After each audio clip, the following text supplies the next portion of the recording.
Bismillah, Assalamualaikum warahmatullahi wabarakatuh. Alhamdulillah, salatu wassalamu ala rasulillah wa ala alihi wa sahbihi wa man wala ma ba'du. Segala puji kita panjatkan atas kehadirat Allah subhanahu wa ta'ala, atas rahmatnya serta limpahan nikmatnya yang telah dikaruniakan kepada kita semua, yang mana jika kita hendak menghitung nikmat tersebut, tentunya kita tidak akan dapat menghitung nikmat dari Allah. Salawat serta salam tak lupa kita aturkan kepada junjungan kita baginda Nabiullah Muhammad Sallallahu Alaihi Wasallam, serta kepada keluarga beliau, kepada istri-istri beliau, kepada tiga generasi terbaik, kepada para sahabat, tabiin, tabiut tabiin, serta kepada umat-umat beliau yang selalu mengikuti jejak beliau hingga akhir hayatnya. Baik jamaah kajian Bumiku Mengaji yang semoga dirahmati Allah, insya Allah pada malam hari ini kita akan kembali melanjutkan kajian rutin kita di Ahad malam, yang mana kita akan membahas kitab tafsir As-Sa'di, Taisirul Karimir Rahman fi Tafsiri Kalamil Manan, dan kita akan melanjutkan pembahasan di surah ke-88 yakni surah Al-Ghasyiyah di pembahasan kedua setelah kemarin kita menyelesaikan pembahasan pertama dari ayat 1 hingga ayat ke-7. Insyaallah kajian akan dibersamai oleh beliau Ustadz Nizar Saad Jabal LCMPD Hafizullah Ta'ala. Baik, sebelum kajian dimulai, kami mengajak kepada jamaah untuk ikut bergabung dalam dakwah Bumiku Mengaji dan ikut men-share informasi kajian-kajian yang diselenggarakan oleh Bumiku Mengaji kepada keluarga maupun rekan-rekan daripada jamaah sekalian. Semoga apa yang jamaah share, Allah berikan balasan dengan sebaik-baik balasan. Kemudian kami juga mengajak kepada jamaah untuk terus memperbarui niatnya dalam belajar, memperhatikan adab-adabnya dalam bermajelis, serta mempersiapkan alat tulisnya sehingga bisa mencatat faedah-faedah yang akan disampaikan oleh Ustaz. Baik, kemudian insya Allah kajian kita pada malam hari ini akan terdiri dari dua sesi, yakni sesi materi yang akan disampaikan oleh Ustadz. Kemudian jika masih ada sisa waktu, kita akan manfaatkan untuk masuk di sesi kedua, yakni sesi tanya jawab. Oleh karena itu kepada jemaah kami persilahkan jika ada pertanyaan yang hendak diajukan, bisa diajukan secara langsung dengan raise hand terlebih dahulu atau menuliskan pertanyaannya di kolom chat. Insya Allah eh, nanti pesannya akan kami bacakan. Dan bagi jamaah yang butuh privasi dari pertanyaannya, kami persilahkan juga bisa langsung dikirimkan kepada MC. Baik, insya Allah kajian akan berlangsung sebagaimana dijadwal. Setelah Ustadz bergabung di Zoom kita pada malam hari ini, insya Allah kajian akan langsung kita mulai. Oleh karena itu, kami persilahkan kepada jamaah sambil menunggu Ustadz bergabung, sambil menunggu kajian dimulai. Kami persilahkan jemaah bisa ikut membantu share informasi kajian pada malam hari ini atau bisa memurojaah materi di pertemuan sebelumnya. Baik, demikian untuk mukadimah dari kami. Insya Allah kajian akan langsung kita mulai setelah saat bergabung di Zoom kita pada malam hari ini. Sementara kami pamit undur diri dulu. Barakallahu fikum. Bismillah, Alhamdulillah. Eh, Kami informasikan kepada jamaah sekalian bahwasanya Ustaz sudah bergabung di Zoom kita pada malam hari ini. Sebagaimana yang sudah kami sampaikan tadi, insya Allah kajian akan langsung kita mulai setelah Ustaz bergabung. Alhamdulillah sudah kita buka tadi di awal. Langsung saja kita simak materi dari Ustaz Nizar Sajabal. Pada Ustaz, waktu kami persilahkan, pada tafadhol masykurah.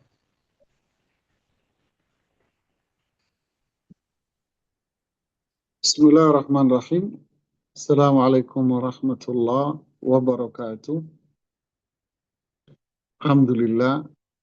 Nahmaduhu ta'ala wa nasta'inuhu wa nastaghfiruhu wa natubu ilaih. Assalatu wassalamu ala rasulillah wa ala alihi wa sahbihi wa ba'd. Kita melanjutkan bahasan kita di surat Al-Ghasyiyah. Surat yang bicara tentang hari kiamat. Bahasan tentang hari kiamat manusia-manusia yang ada di sana nantinya. Di mana Allah mengabarkan di surat ini bahwa kelak manusia akan terbagi menjadi dua kelompok. Kelompok yang pertama adalah mereka wujuhu yauma idzin khasyi'ah, mereka yang wajah-wajahnya tertunduk hina. Mereka tertunduk hina. Kenapa? Karena apa yang mereka perbuat, karena mereka akan berada di dalam azab neraka jahanam. Ya. Amilah, mereka akan diazab oleh Allah di neraka. Capek di sana dalam azab yang tak berkesudahan. Hal itu dikarenakan apa yang mereka perbuat semasa di dunia tidak menghasilkan apapun, tetapi hanya melahirkan capek saja. Tak ada pahala di balik itu semuanya. Karena kekafiran mereka, karena tidak ada iman pada diri mereka, tidak ada ketauhidan pada diri mereka, dan tidak menjalankan apa yang diajarkan oleh Rasulullah SAW pada mereka. Ini kelompok yang pertama. Adapun kelompok yang kedua, yang Allah sebutkan di surat ini pada ayat yang ke-8. Allah mengatakan, wujuhu yawma idzin na'imah, wajah-wajah mereka saat itu na'imah, yaitu kenikmatan menyelimuti diri mereka. Wajah-wajah yang dipenuhi dengan kenikmatan. Ayat ini bicara tentang mereka yang mendapatkan kebahagiaan. Jadi setelah Allah menyebutkan mereka yang berada dalam kesengsaraan, kehinaan, Allah lanjutkan dengan kelompok yang kedua, yaitu mereka yang berada dalam kebahagiaan. Yaitu wajah-wajah mereka terlihat sekali, yaitu wajah yang penuh dengan kegembiraan, kebahagiaan, wajah yang dipenuhi dengan kenikmatan. Ini menunjukkan bahwa ketika mereka berada dalam kenikmatan, maka itu akan terlihat sekali dalam wajah mereka. Imam Sa'di mengatakan, ahlul khair wujuhuhum yawmal qiyamah, pelaku kebaikan, wajah-wajah mereka pada hari kiamat kelak na'imah, yaitu jarat alaihim nadratun na'im. Cahaya dari kenikmatan itu akan terlihat pada mereka. Nadarat abdanuhum, badan-badan mereka, fisik mereka dipenuhi dengan cahaya. Wastanarat wujuhuhum, wajah-wajah mereka juga dipenuhi dengan cahaya-cahaya. Surru ghayatas surur, mereka bergembira dengan kegembiraan yang sangat besar sekali. Karena mereka melihat bahkan sudah memasuki surga Allah Subhanahu wa Ta'ala. Ini mereka yang kedua tentu sangat berlawanan sekali. Orang-orang yang benar-benar mendapatkan kebahagiaan na'imah. Kali ini memang benar-benar berada di dalam nikmat surga.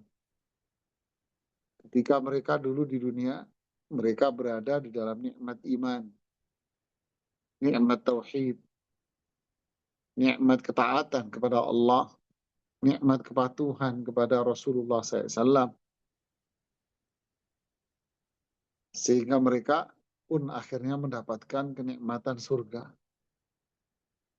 Wujuhu yawma idzin na'imah. Luar biasa. Lalu Allah mengatakan lisa'yiha radiyah. Hal ini dikarenakan sa'i, perbuatan-perbuatannya yang sudah mereka lakukan di dunia radiyah, ridho. Apa maksudnya? Ay alladhi qaddamathu fid dunya minal a'mali salihah wal ihsan ila ibadillah. Yaitu perbuatan-perbuatan yang sudah dia lakukan semasa di dunia, semasa masih hidup, dia telah melakukan amalan-amalan soleh. Satu. Yang kedua, dia telah melakukan kebaikan kepada hamba-hamba Allah. Berarti ciri mereka yang berada dalam kebaikan ini, kemuliaan ini, penuh cahaya, masuk surga, adalah mereka yang banyak beramal soleh. Apa itu amal soleh? Ibnu Katsir menjelaskan makna amal disifati dengan soleh ketika menafsirkan ayat Al-Kahfi yang terakhir 110. Faman kana yarju liqa'a rabbih faly'amal 'amalan salihan wa la yusyrik bi ibadati rabbih ahada. Siapa yang ingin bertemu dengan Allah di surga, maka hendaknya dia beramal dengan amalan yang saleh dan dia tidak berbuat syirik kepada Allah sedikit pun. Amalan yang saleh, Imam Ibnu Katsir mengatakan ay muwafiqan li sunnati Rasulillah SAW, yaitu amalan yang sesuai dengan sunnah petunjuk Rasul SAW. Wala yusyrik bi ibadati rabbih ahada, tidak berbuat syirik kepada Allah dalam ibadahnya. Artinya keikhlasan dan tauhid. Fahada syarta qabulil amal. Inilah dua syarat diterimanya amalan. Berarti saat itu amalannya disebut sebagai amalan yang saleh. Jika tidak, maka hilang tauhidnya, berarti syirik, nggak diterima. Atau dia bertauhid, tapi amalannya tidak sesuai dengan petunjuk Rasulullah SAW, nggak diterima juga. Sampai dua-duanya benar dan ikhlas. Mereka selama di dunia melakukan amalan-amalan ini. Dan juga al-ihsan ila ibadillah, berbuat baik kepada manusia. Dengan berbagai macam bentuk kebaikan. Radiyah, saat itu dia wajadat thawabahu muddakharan mudha'afa. Dia akan mendapatkan pahalanya yang tersimpan untuk dirinya di akhirat nanti. Mudha'afa yang berlipat-lipat ganda. Hamidat uqbah. Oleh karena itu dia memuji akhir dari perjalanan dia, yang dia mendapati di sana ada pahala yang begitu besar dan berlipat-lipat ganda. Wa hasalalaha kullama tatamannah, dan dia telah mendapatkan semua yang dia harapkan. Inilah makna bisa'iha radiyah. Dia telah melakukan perbuatan-perbuatan yang soleh, ikhlas, tauhid, dan sesuai petunjuk Rasulullah SAW. Dan dia telah banyak berbuat kebaikan kepada manusia. Berarti dua hal ini. Ada orang yang amalnya soleh, tapi dia tidak berbuat baik pada manusia, kepada hamba Allah. Ada yang berbuat baik kepada hamba-hamba Allah, tapi dia tidak, amalnya tidak soleh. Ini banyak ini. Jadi dua-duanya juga tidak masuk dalam kategori ayat ini. Tidak termasuk kategori dalam firman Allah ini berarti. Jadi firman Allah ini harus meliputi dua-duanya ini. Yaitu dia telah melakukan amalan yang saleh dan berbuat baik kepada manusia, maka dia akan mendapatkan pahalanya tersimpan untuk dirinya, dan pahala itu berlipat-lipat ganda. Sehingga dia mendapatkan apa yang dia inginkan, yaitu di akhirat, hidup bahagia di surga Allah Subhanahu wa Ta'ala. Semoga kita semua termasuk orang-orang yang seperti ini. Kemudian di ayat yang ke-10, disinilah Allah mau bicara tentang bentuk-bentuk kenikmatan yang Allah berikan di surga nanti bagi kelompok ini, mereka ini, penghuni surga ini. Fi jannatin aliyah, fi jannah. Mereka akan berada di surga. jami'a li anwa'in na'imi kulliha. Di dalamnya mencakup semua bentuk kenikmatan-kenikmatan. Fi jannah. Dia akan berada di surga, di dalamnya akan ada semua bentuk kenikmatan-kenikmatan. Aliyah tinggi, tempatnya tinggi, kedudukannya tinggi, kata Imam Sa'di. Adapun tempatnya yang tinggi, fi a'lal illiyin, maka dia akan berada di surga yang paling tinggi. Wa manaziluha, dan rumah-rumah mereka, masakin aliyah, yaitu istana-istana surga yang bangunannya tinggi. La ghurafun, di situ ada kamar-kamar. Wa min fauqil ghuraf, dan di atas kamar-kamar, ghurafun mabniyah, ada pula kamar-kamar yang di atasnya. Yusrifuna minha, dari atas kamar-kamar itu mereka akan melihat ma'ala ma'a'adallahu lahum minal karamah. Mereka akan memandang dan melihat semua kenikmatan yang Allah berikan kepada dia di surga itu. Allah. Fi jannatin 'aliyah.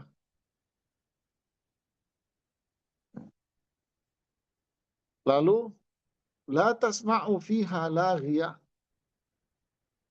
Selanjutnya Imam mengomentari firman Allah qutufuha daniyah yang ada di surat Al-Insan. Buah-buahannya pendek dan penuh kenikmatan, yang senantiasa berbuah dengan buah-buah yang sempurna kebaikannya, mudah untuk diambil, kapanpun dia bisa mengambilnya. Qutufuha daniyah, tidak membutuhkan dia untuk memanjat pohon, dan dia tidak akan sulit untuk mengambil buah itu. Subhanallah. Lalu di ayat yang ke-11, la tasma'u fiha laghiyah. Dia tidak akan mendengar di surga itu laghiyah. Ya, di surga dia tidak akan mendengar laghiyah. Apa itu laghiyah? Kalimatul laghwin wa batilin, yaitu kalimat tutur kata yang sia-sia dan batil. Fadlan anil kalamil muharram, apalagi itu pembicaraan-pembicaraan yang haram. Bal kalamuhum kalamun hasanun nafi', mustamil ala dzikrillah ta'ala. Bahkan ucapan-ucapan mereka yang ada di surga itu semua adalah ucapan yang baik, bermanfaat, dan di dalamnya semuanya mengandung zikir kepada Allah. Subhanallah. Jadi di surga, dengan rumah-rumah yang tinggi bangunannya, kamar, di atasnya ada kamar, di atasnya ada kamar untuk melihat kenikmatan-kenikmatan Allah di ketinggian. Ya, makanya kalau ada kita di apartemen yang di atas itu kan mahal ya. Dan dia bisa melihat view yang bagus ya. Jadi kamar, di atasnya kamar, dia bisa memandang dan melihat kenikmatan-kenikmatan yang Allah sediakan di surga. Ya. Subhanallah. Lalu mereka tidak akan mendengar lagi di sana kalimat-kalimat, ucapan-ucapan kotor, teriakan, ya, cacian, hinaan, bully, merendahkan, riba, bohong, namimah, tidak akan mendengar lagi. Terutama omongan-omongan yang haram yang lainnya, musik, tidak akan didengar semua. Justru pembicaraan yang ada di sana adalah omongan yang indah-indah, baik-baik, bermanfaat, dan di situ hanya ada zikir-zikir kepada Allah. Wa dzakara ni'amahul mutawatira alaihim. Allah menyebutkan nikmat-nikmat mereka yang silih berganti. Dan itu adalah kenikmatan yang pasti akan adanya. Wa 'alal adabil mustahsana bainal muta'asyirin. Mereka akan berada dalam adab-adab yang baik, sempurna di antara para penghuni-penghuni surga yang bersanding di sana. Alladzi yusirrul qulub wa yasrahus sudur, yang menggembirakan hati dan membahagiakan dada-dada manusia.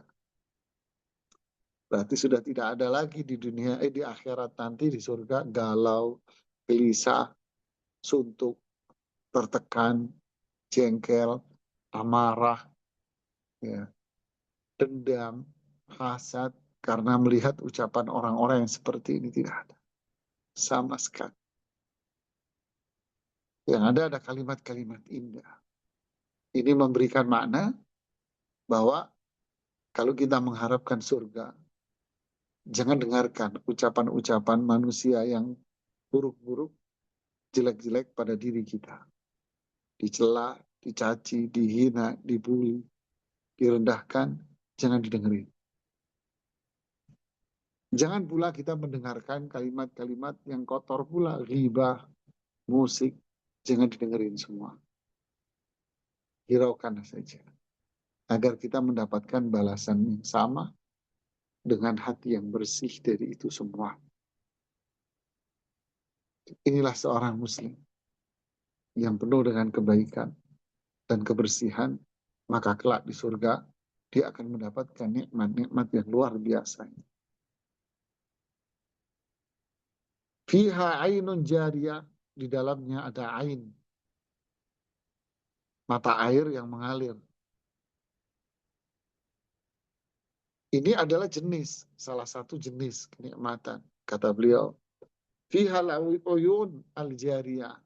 Di surga itu ada mata air allati yufajjirunaha wa yusrifunaha kaifa sya'u. Mereka penghuni surga ini yang memancarkan sendiri. Ya. Innal abrara yashrabuna min ka'sin kana mizajuha kafura ainan yufajjirunaha tafjira. Orang-orang yang penuh dengan kebaikan ini, kelak mereka akan minum dari mata air yang di situ bercampur dengan minuman surga, yaitu kafur. Mereka memancarkannya dimanapun mereka mau. Wa yusrifunaha kaifa syaa'. Mereka mau menggunakan, memancarkannya di mana, terserah mereka. Akan memancar sendiri. Wa anna aradu, kapanpun mereka.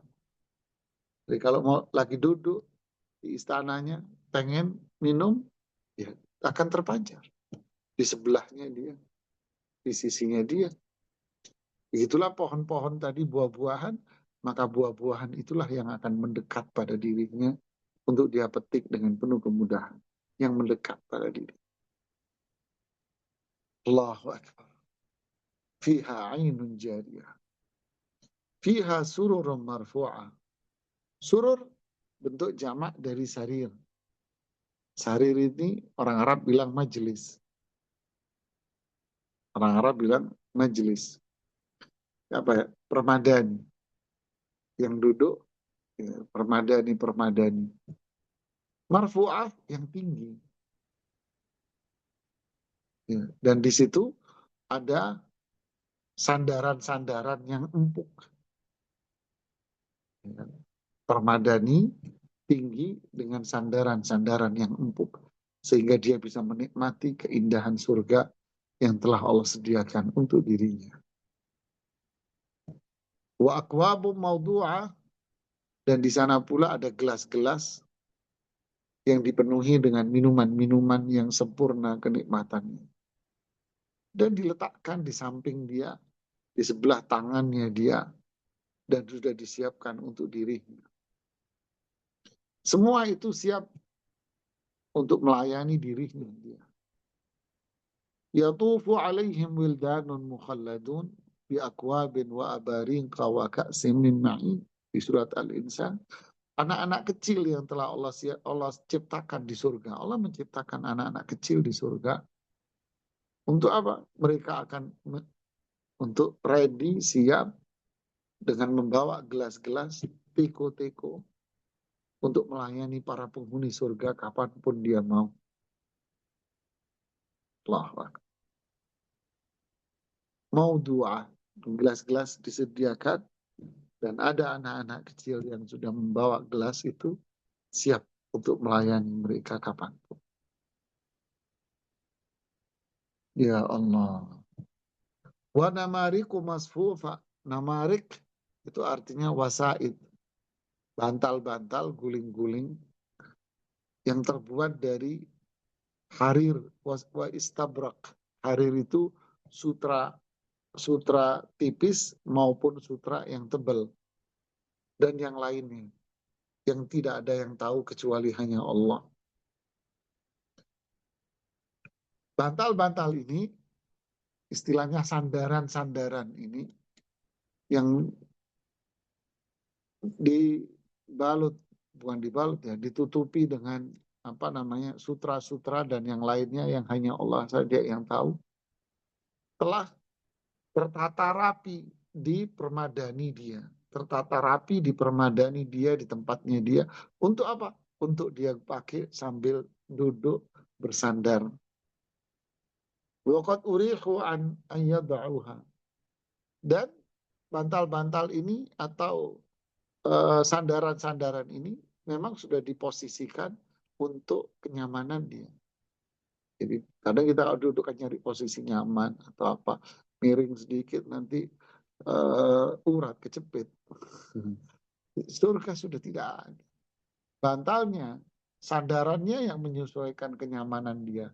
Sehingga dia benar-benar di posisi duduk yang sangat-sangat nyaman sekali.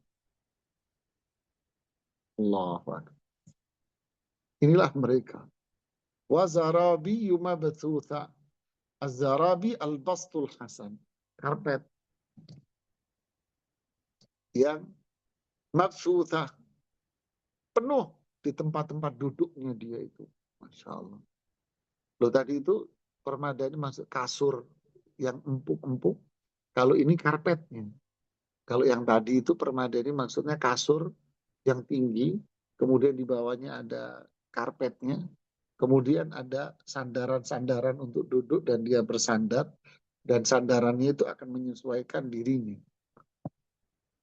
Kenapa kok tinggi? Ya dia bisa tadi itu. Bisa menikmati semua apa yang Allah sediakan di surga untuk dia. Dari semua sisi. Allahu Akbar. Allahu Akbar. Nah, inilah tentang kenikmatan yang Allah berikan di surga buat mereka. Kayak kita dengan semua ini akhirnya lahir semangat buat kita untuk beramal saleh dan punya kekuatan bagi diri kita untuk meninggalkan semua yang dilarang oleh Allah, terutama syirik, tidak maksiat, tidak bid'ah, karena semua itu akan membahayakan diri kita semuanya. Al-jaza min jinsil amal. Balasan itu akan sesuai dengan apa namanya? Akan sesuai dengan apa yang dia lakukan. Di dunia penuh dengan ketaatan, amal saleh, tauhid, jauh maksiat, syirik, bid'ah. Maka inilah kemuliaan yang disediakan oleh Allah untuk mereka. Allahumma inna nas'alukal jannah. Ya Allah kami mohon kepadamu surgamu. Ya Allah kami memohon kepadamu surgamu. Ya Allah kami memohon kepadamu surgamu. Ini sebab kemudian ayat-ayat berikutnya yang ayat 17 kembali bicara tentang kekuasaan Allah Subhanahu wa taala. Ini tema yang berbeda sudah. Menunjukkan kekuasaan Allah. Untuk siapa? Bagi mereka yang tidak beriman dengan hari akhir, tidak beriman dengan adanya surga dan neraka. Lalu Allah kembali menunjukkan kekuasaannya di alam semesta. Itu apa?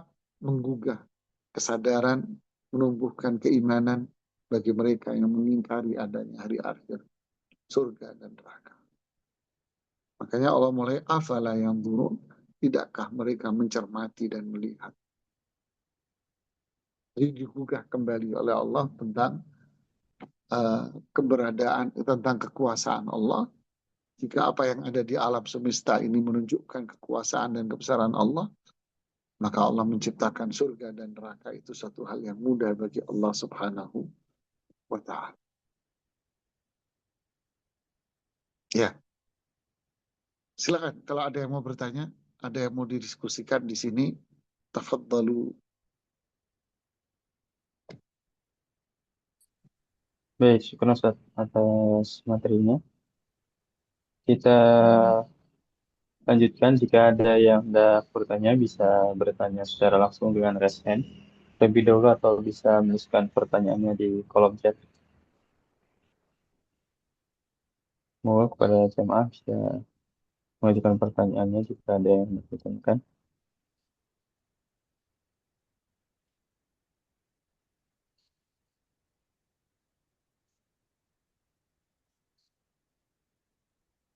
Baik, ada yang raise hand, kami persilakan kepada Ibu Fania bisa bertanya kepada Ustaz.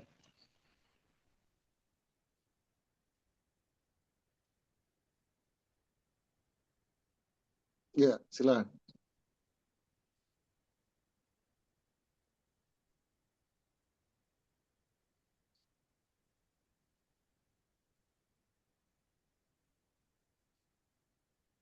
Silakan, bisa open Ya, mic-nya. oke. Dalam Sahih Bukhari dan Sahih Muslim dari Adi bin Hatim, ia berkata, Rasulullah SAW bersabda, tidaklah salah seorang dari kalian melainkan akan diajak berbicara oleh Robnya. Tidak ada penerjemah di antara dia dan Robnya. Ia melihat ke sisi kanannya dan tidak melihat kecuali amalan yang telah ia lakukan. Ia melihat ke sisi kirinya dan tidak melihat kecuali amalan yang telah ia lakukan. Dan ia melihat apa yang ada di sisinya. Dan tidaklah melihat kecuali neraka yang berada di depan matanya.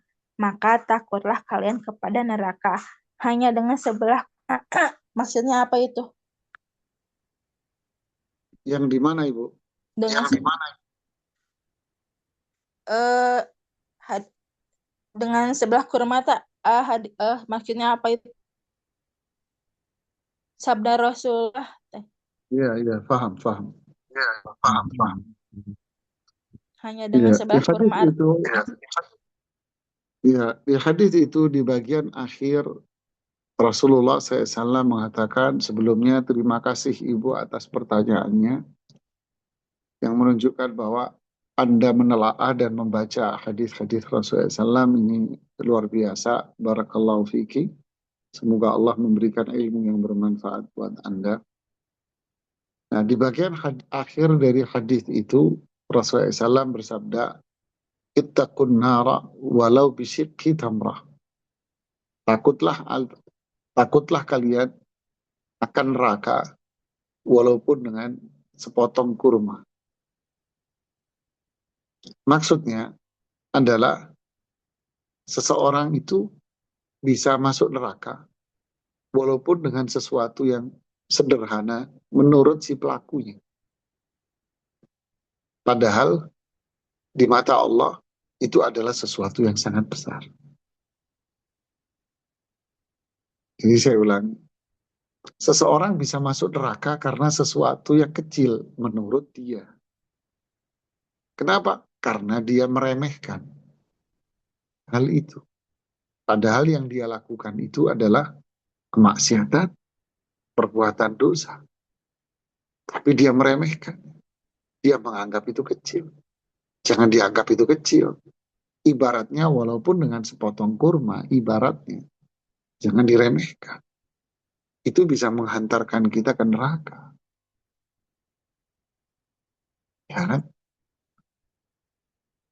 Uh, Seorang tabi'in, tokoh tabi'in Imam Hasan al-Basri, generasi kedua, pernah mengatakan, La tanzur ila sigari dhunub, walakin nunzur ila man asaita.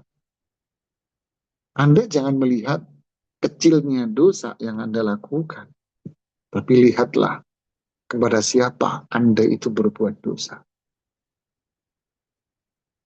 Contohnya, dakhalat imra'atun an-nara fi hirratin.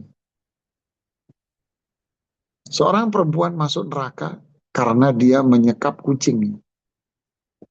Dia tidak memberikan makan kucing itu dan tidak membiarkan kucing itu lepas untuk bebas makan di mana-mana. Tapi dia sekap, nggak dikasih makan sampai mati. maka dia masuk neraka. Dakhala rajulun al-jannata fi dzubabah wa dakhala rajulun an-nara fi dzubabah.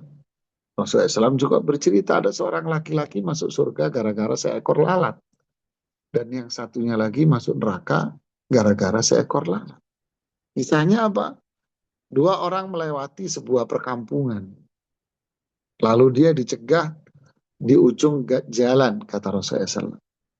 Mereka mengatakan kalian tidak boleh melewati kampung kami sampai kalian memberikan sesaji kepada berhala-berhala kami ini.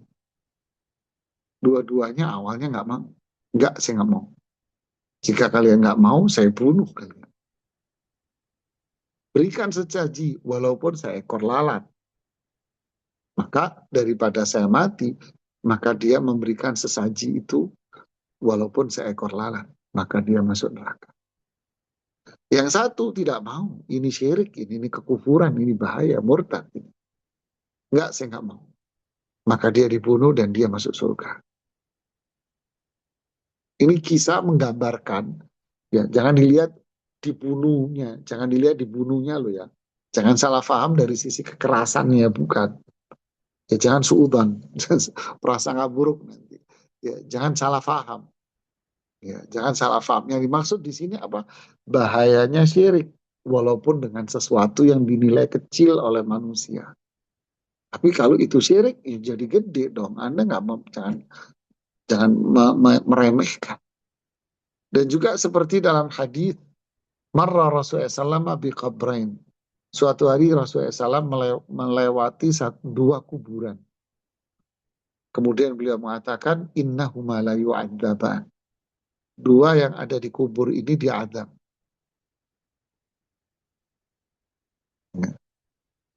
Duanya diadab.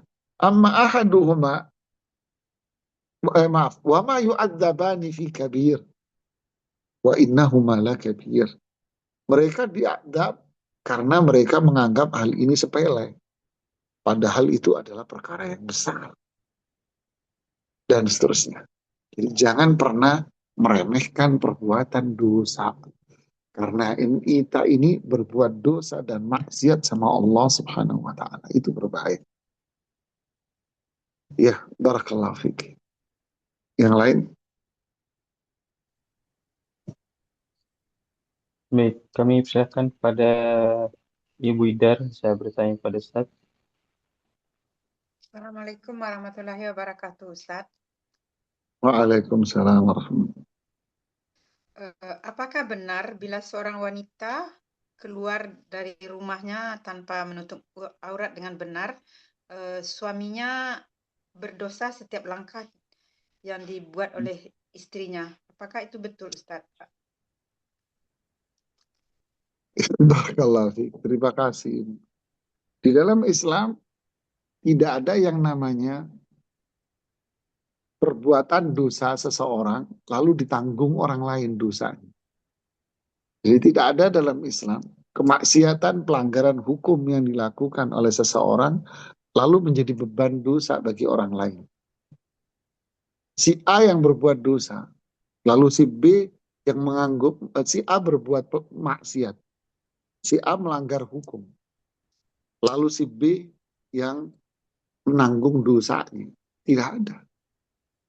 Masa dia yang makan cabai, Anda yang diare? Tidak. Ya, Anda yang makan cabai, ya Anda yang diare. Istri yang berbuat dosa, masa suaminya? Istri yang maksiat, masa suaminya yang berdosa? Tidak ada itu dalam Islam. Wala taziru waziratun wizra ukhra. Manusia tidak akan dan kalian tidak akan menanggung dosa atas kemaksiatannya orang. Walaupun itu suami Anda sendiri. Wa an laisa lil insani illa ma sa'a wa anna sa'yahu sawfa yura. Dan manusia tidak akan mendapatkan apapun kecuali apa yang dia usahakan sendiri. Dan apa yang dia usahakan akan terlihat. Jadi istrinya melanggar maksiat, ya dia sendiri yang nanggung dosanya. Istrinya keluar tanpa izin dari suami. di luar kebutuhan-kebutuhan pokok. Istrinya keluar, dilarang sama suami, tapi dia tetap keluar. Melanggar. Suaminya ngelarang dia, kamu nggak boleh keluar. Kamu di sini aja, nggak usah keluar. Tapi dia marah, membangkang, lalu dia tetap keluar. Kamu tanggung sendiri dosa. Kamu kalau keluar harus pakai jilbab, menutup diri syar'i. Lalu dia keluar nggak pakai jilbab, ya kamu tanggung sendiri dosa kamu. Mana ada? Ini memang image yang berkembang di masyarakat, bahwa dosanya istri itu ditanggung suami. Mana ada? Ntar nggak ada yang mau kawin lagi, Bu. Ada-ada aja. Terima Ya, kasih, Ustaz. Ya, karena ya ada yang sama-sama. mengatakan bahwa suami bertanggung jawab atas istrinya, makanya dia ikut berdosa. Begitu yang saya dengar, Nah, Ustaz. sekarang yang tanggung jawab atas perbuatan suami siapa, Bu? Ya, dia sendiri. Nggak enak banget. Nggak enak banget di Islam, Bu. Zalim dong. Ya, Ustaz. Terima kasih, Ustaz. Iya. Sama. Balik-balikin aja, Bu, kalimatnya ke orang-orang kayak gini. Kan kejahilan ini berbahaya. Ini yang membuat image Islam itu negatif di mata orang. Karena berbahaya ini. Iya, silakan berikutnya. Baik. Syukur Ustaz atas jawabannya. Kami persilakan kepada Umu Nau, bisa bertanya pada Ustaz. Assalamualaikum warahmatullahi wabarakatuh. Waalaikumsalam warahmatullahi wabarakatuh. Semoga Ustadz dan keluarga selalu dalam penjagaan Allah Ta'ala dan kita semuanya yang ada Amin. di malam ini. Amin. Allahumma amin. Afwan Ustadz, izin bertanya, jika ada non-muslim yang mendoakan kita gitu ya, dan kemudian kita aminkan, apakah itu masuk ke dalam syirik? Karena kan Tuhannya mereka tidak sama dengan Allah gitu kan. Dan kita sendiri yang mengaminkan itu tentunya pastinya ke Allah Ta'ala gitu Ustaz. Mohon pencerahannya Ustaz. Syukron jazakallahu khairan. Ya, barakallahu fiik, Ibu. Pertanyaannya bagus sekali. Di Riyadhus Shalihin, Imam Nawawi membahas bahasan yang cukup bagus tentang hukum menjawab salamnya orang kafir. Lalu beliau menyajikan beberapa hadis-hadis Rasulullah Sallallahu Alaihi Wasallam. Rasulullah SAW mengatakan, jika orang Yahudi Nasrani mengucapkan salam kepada kalian, maka ucapkanlah wa'alaik. Imam Nawawi mengatakan, para ulama bersepakat bahwa jika ada orang kafir mengucapkan salam, maka ucapkanlah wa'alaik dan bagimu. Tidak boleh menjawab wa'alaikumussalam, tidak boleh. Cukup wa'alaika. Tidak ada kelanjutannya. Salam itu doa. Salam itu doa. Yaitu apa? Memohon keselamatan dunia dan akhirat. Tapi yang mendoakan siapa? Orang kafir. Berarti kan ada kemungkinan dia akan mendoakan keburukan pada Anda. Dia orang kafir.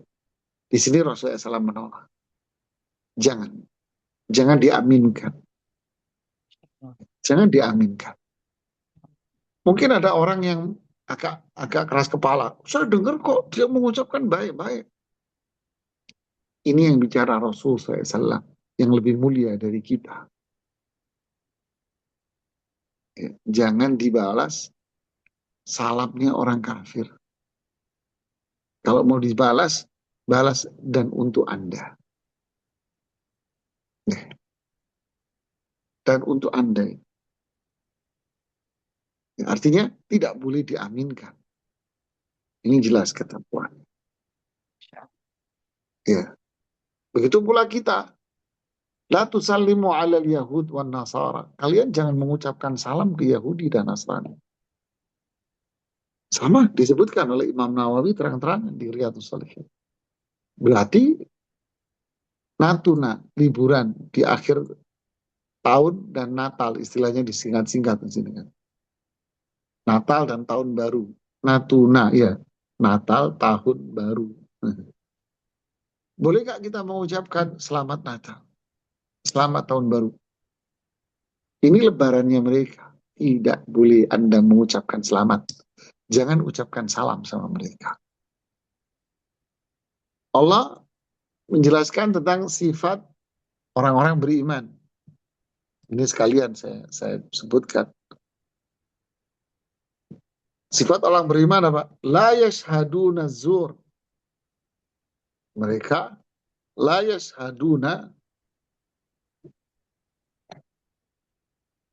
walladzina la yashhaduna zur wa idza marru bil laghwi marru kirama. Di surat Al-Furqan ayat 72. Mereka orang-orang beriman tidak menyaksikan zur, kebohongan. Tidak menyaksikan kebohongan. Apa yang dimaksud kebohongan? Nah, biasa para ulama memberikan contoh-contoh kebohongan.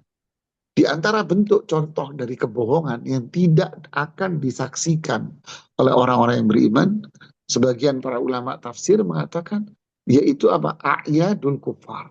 Lebarannya orang-orang kafir. Orang-orang mukmin yang beriman tidak akan menghadiri dan menyaksikan lebaran-lebaran yang mereka. Hadir aja enggak, begitu pula mengucapkan salam, selamat ya. Enggak ada. Terus apa yang kita lakukan? Turu bu, tidur bu. Seperti biasa bu, tidur. Oh enggak, sebagian kita ada Ustadz, di malam itu ngumpul-ngumpul, makan-makan, bakar-bakar, barbecue dan sebagainya. Sama saja. Anda merayakannya. Ada lagi jurus daripada mendingan, daripada merayakan yang nggak benar.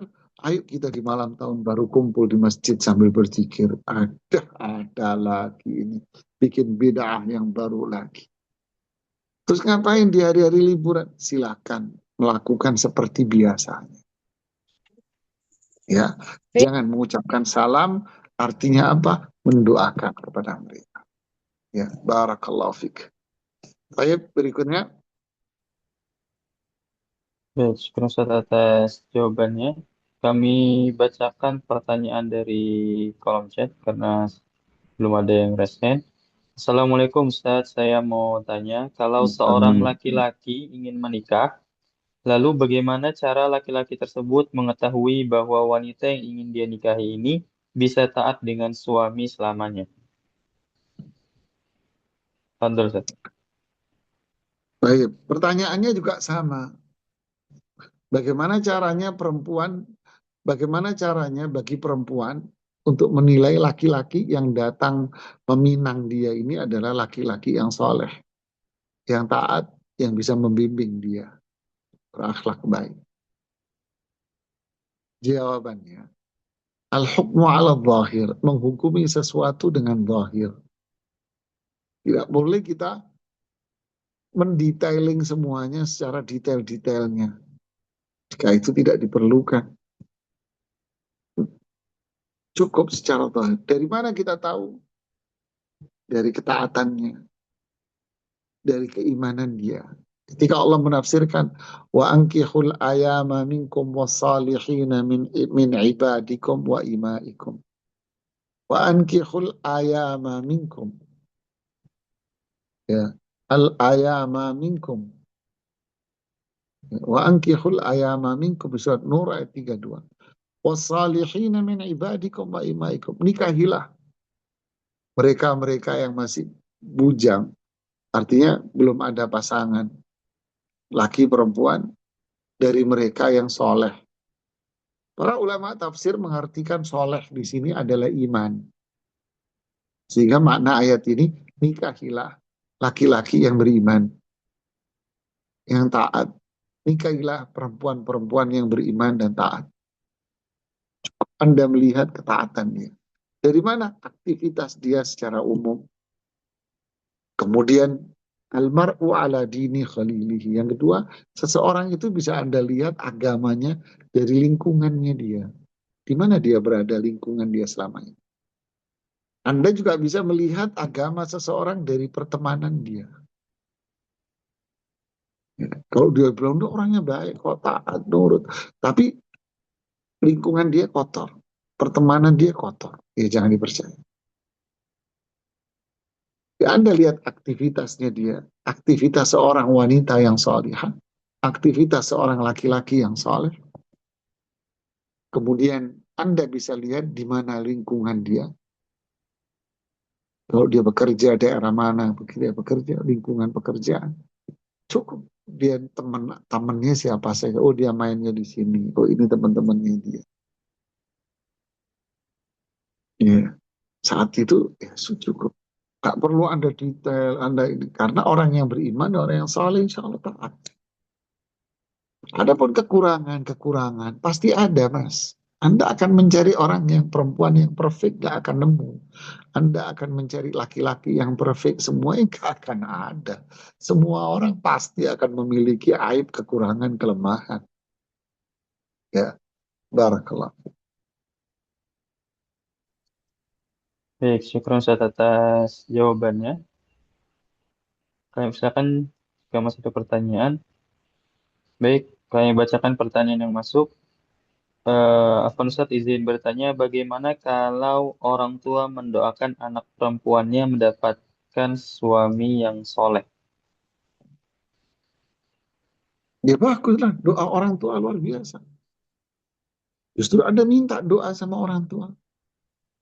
Ma, doain dong saya biar dapat apa?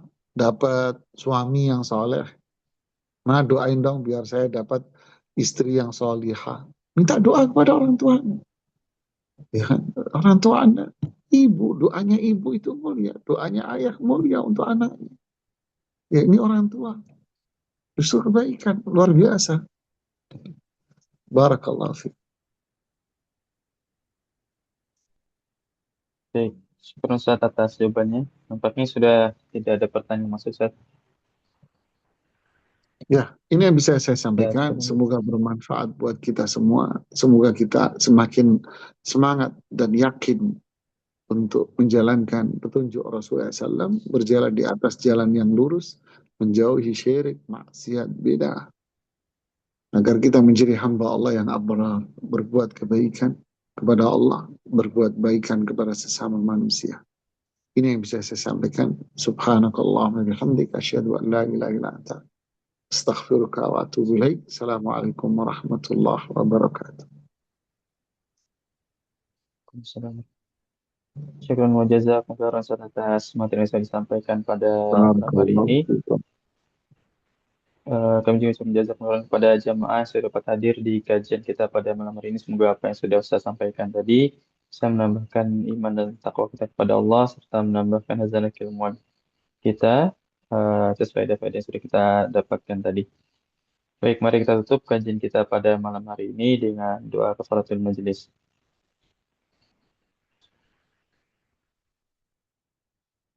Baik, kami selaku panitia dari Bumiku Mengaji mengucapkan permohonan maaf jika terdapat kekurangan dalam penyelenggaraan kajian pada malam hari ini.